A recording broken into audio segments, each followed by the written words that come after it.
کچھ لوگ اپنے کام میں اتنے ماہر کیسے بن جاتے ہیں؟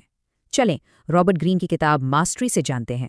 یہ کتاب تاریخ کے عظیم ماہرین کو دیکھتی ہے اور ان کی کامیابی کا راستہ ڈھونڈتی ہے۔ گرین کے مطابق اصل مہارت اسی وجدانی طاقت کو ایک خاص طریقے سے جگانے کا نام ہے۔ یہ کوئی پیدائشی ٹیلنٹ نہیں، بلکہ سالوں کی سخت محنت اور فوکس کا نتیجہ ہے۔ کتاب کا بنیادی خیال یہ ہے کہ یہ طاقت ہر کسی کو مل سکتی ہے، بس راستہ اپنانا پڑتا ہے۔ یعنی وہ فیلڈ جس کی طرف دل ایک خاص طرح سے کھنچتا ہے، ایک جنون ہوتا ہے۔ یہ سیکھنے کا وہ دور ہے جسے نظر انداز نہیں کیا جا سکتا۔ یہ بہت ہی اہم ہے۔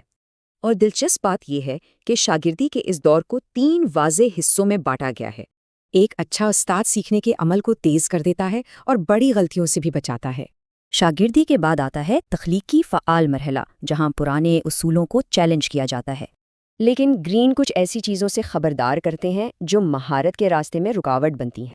اصل منزل وہ ہے جہاں عقل اور وجدان مل کر کام کریں اور اپنی فیلڈ پر مکمل گرپ ہو۔ تو مہارت کا یہ راستہ ایک پورا عمل ہے۔ سوال یہ ہے کہ کیا پہلا قدم اٹھانے کی تیاری ہے؟